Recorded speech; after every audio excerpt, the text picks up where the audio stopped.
अस्सलामु अलैकुम वरहमतुल्लाहि वबरकातुहू। मैं हूँ सैयद अब्दुल वहाब शिराज़ी। आपने पूछा है, इस सिलसिले की एक और वीडियो लेकर आपके सामने हाज़िर हुआ हूँ और आज भी मेरे पास कुछ सवालात हैं जो आप लोगों ने पूछे हैं। मैं कोशिश करूँगा उनके जवाबात देने की। पहला जो सवाल है, ये एक साहिब ने पूछा है कि सर, सवाल ये है कि क्या जिन्नात की मौत होती है? अगर होती है तो उनकी जान कौन निकालता है? अगर आप यूरोप, अमेरिका, कनाडा में मुकीम हैं और तो इस सूरत में आप ऑनलाइन कुरान टीचिंग के ज़रिए घर बैठे कुरान सीख सकते हैं। हमारे व्हाट्सअप नंबर 0092508345 या ईमेल पर रब्ता करें। मज़ीद मालूमात के लिए डिस्क्रिप्शन में मौजूद लिंक पर क्लिक करें। पहली बात तो ये याद रखें, देखें, फ़रिश्ते जो हैं ये अल्लाह ताला की मखलूक़ात हैं और फ़रिश्तों की मुख्तलिफ़ ज़िम्मेदारियाँ हैं। अल्लाह ताला ने उनको ज़िम्मेदारियाँ सौंपी हुई हैं। किसी की ज़िम्मेदारी बारिश बरसाने की है, किसी की ज़िम्मेदारी मखलूक़ात को रिज़्क़ पहुँचाने की है। यानी दुनिया में, इस कायनात में जितने काम हैं, मुख्तलिफ़ फ़रिश्तों की मुख्तलिफ़ ज़िम्मेदारियाँ अल्लाह ने लगाई हुई हैं।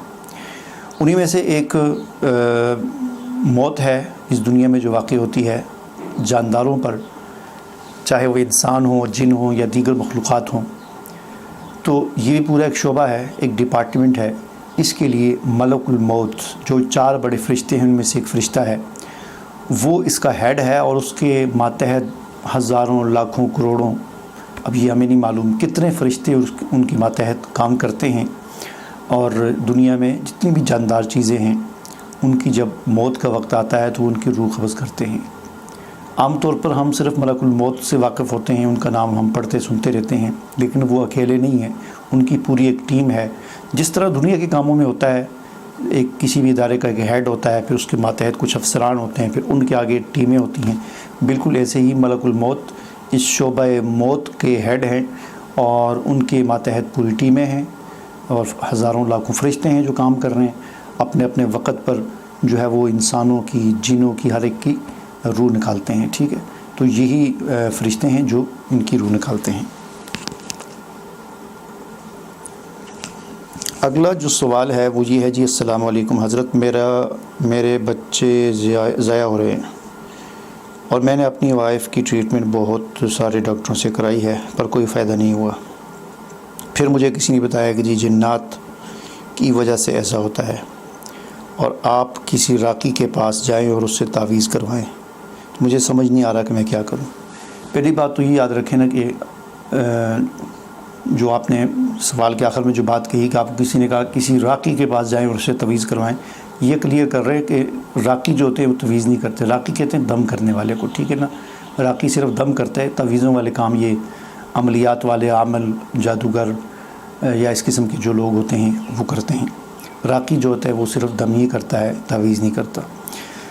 अच्छा, आपका मसला ये है कि बच्चे ज़ाया हो रहे हैं। ये असल में एक जिस्मानी बीमारी भी हो सकती है, इसको अठरा कहते हैं आम उस ज़बान में, कि बच्चे हमल जो है वो ज़ाया हो जाता है, कभी 2-3 महीने का, कभी 4-5 महीने का, 5, और कभी कभी बाज़ औक़ात ऐसा होता है कि बच्चा पैदा होता है, पैदाइश के वक्त मर जाता है, या पैदाइश के बाद वो इतना कमज़ोर होता है कि चंद दिनों में मर जाता है। तो ये अठरा की बीमारी होती है। तो इसका ज़ाहिर है कोई लाइलाज बीमारी नहीं, इसका इलाज है, इलाज करवाएं, इसका जारी रखें। हर चीज़ जो है वो सब्र के साथ उसको जारी रखें।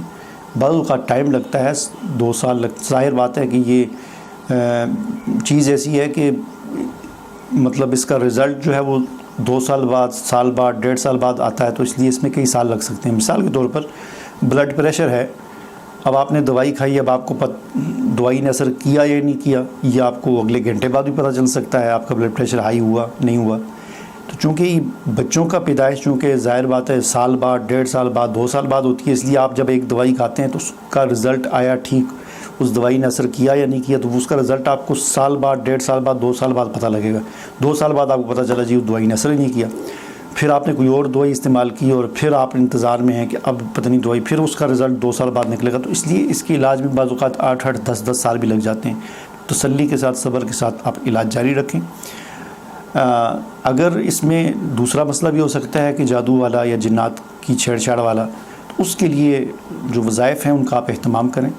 ठीक है, आप व्हाट्सएप के ज़रिए मैं आपको भेज दूँगा, आप वज़ाइफ़ वैसे आप जो है वो अगर आप करना चाहें तो جو چیز روزانہ کی کرنے کی ہے وہ یہ ہے کہ آخری 3 قل ہیں وہ آپ بھی، آپ کے بچے بھی، آپ کی بیوی بھی خاص طور پر صبح شام پڑھ کے اپنے ہاتھوں پر دم کر کے پوری جسم پر ہاتھ پھیرے 3 مرتبہ پڑھ کے آیت الکرسی ہر نماز کے بعد پڑھے، اعوذ بکلمات اللہ بسم اللہ الذی لا یضر، یہ 2 دعائیں ہیں، ان کو صبح شام پڑھیں، اس کا اہتمام کریں۔ اور سب سے بڑا وظیفہ اور سب سے بڑا عمل جو نبیوں اور صحابہ اکرام کا تھا وہ ہے صلاۃ حاجت، 2 رکعت نماز نفل پڑھ کے عشاء کے بعد روزانہ اپنا معمول بنا لیں، 5 منٹ لگیں گے۔